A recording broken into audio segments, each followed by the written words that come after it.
Hello friends and welcome back to my channel healthy lifestyle. मैं doctor Ankita Singh.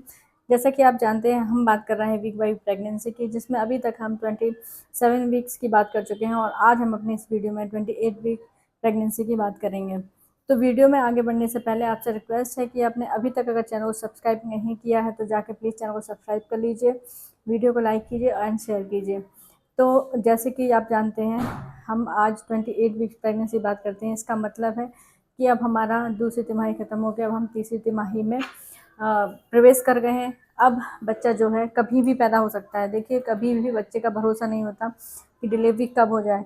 अगर किसी के पहले प्रीवियस हिस्ट्री रही है कि उनको बच्चे जल्दी हो जाते हैं, तो उनको इस बार भी पूरा पूरा चांस है कि इस बार भी उनकी डिलीवरी जल्दी हो जाए। और डिलीवरी जल्दी होगी या नहीं होगी, ये सब चेकअप से पता चलता है। यदि आपके बच्चेदानी का मुंह छोटा है तो आपकी डिलीवरी की पूरी संभावना है कि वो समय से पहले ही होगी। और या फिर आपकी प्रीवियस हिस्ट्री रही है प्री टर्म डिलीवरी की, तो तब भी आपके चांस हैं। या फिर आपके कोई इन्फेक्शन है या आपको बीपी की शिकायत है, तब भी आप एक चांसेस हैं कि आपकी डिलीवरी समय से पहले हो सकती है। तो हमें तो तैयारी करके पूरी रखनी है कि हम अपनी डिलीवरी के लिए पूरी तरह से तैयार रहें। तो अगर बात करें गर्भाशय की, तो इस टाइम पे जो बच्चा है, जो गर्भाशय है, वो नाभि से 3.5 इंच के ऊपर तक पहुंच चुकता है। बच्चे का साइज़ अब बढ़ गया होता है। 14 इंच के आसपास बच्चे का साइज़ भी हो गया होता है। और इस टाइम अगर गर्भवती महिलाओं के कुछ लक्षणों की बात करें, तो पहले से लक्षण चेंज होने लगते हैं। इस टाइम पे आपको कॉन्स्टिपेशन की शिकायत रहेगी, लेग क्रैम्प्स की शिकायत रहेगी, कभी कभी किसी किसी को पाइल्स की शिकायत भी हो जाती है और नींद भी नहीं आती है। इस टाइम पे नींद ना कम हो जाती है, प्रॉपर तरीके से नींद भी नहीं आ पाती। बच्चे की बात करें तो बच्चे का जो वेट है वो कम से कम 1 किलो के ऊपर हो जाता है और जो साइज़ है उसका 14 इंच के आसपास पहुंच चुका होता है। इस टाइम बच्चे के जो है हेयर की ग्रोथ भी अच्छी होने लगती है, बच्चे के ब्रेन की ग्रोथ भी अच्छी तरह से होने लगती है।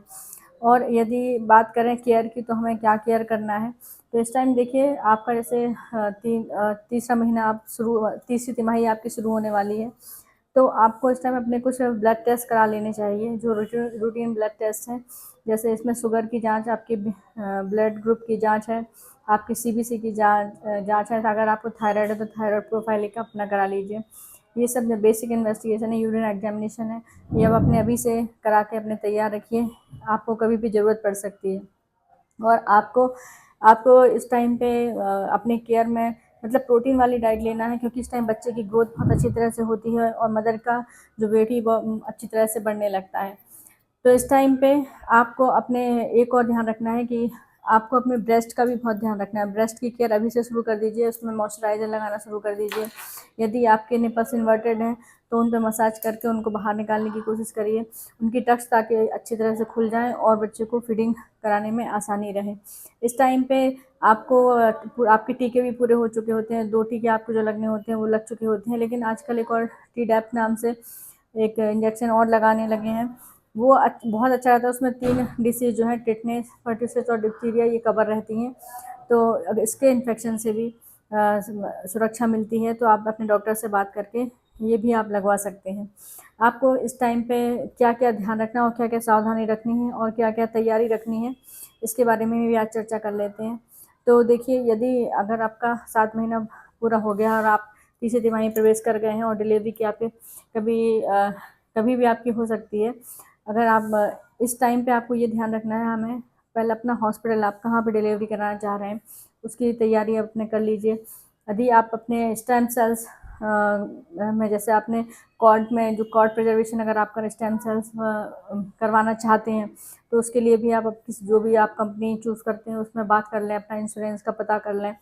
और इस टाइम पे आपको, अगर आपकी हाई रिस्क प्रेगनेंसी है, जैसे कि यदि आपको कोई हार्ट डिसीज़ है या आपको किडनी की डिसीज़ है या फिर आपको कोई भी और कोई बड़ी बीमारी है, तो उसके लिए आपको ऐसा हॉस्पिटल चूज़ करना है, कोई बड़ा हॉस्पिटल जहाँ आपको आपको ये सारी सुविधाएं मिलें।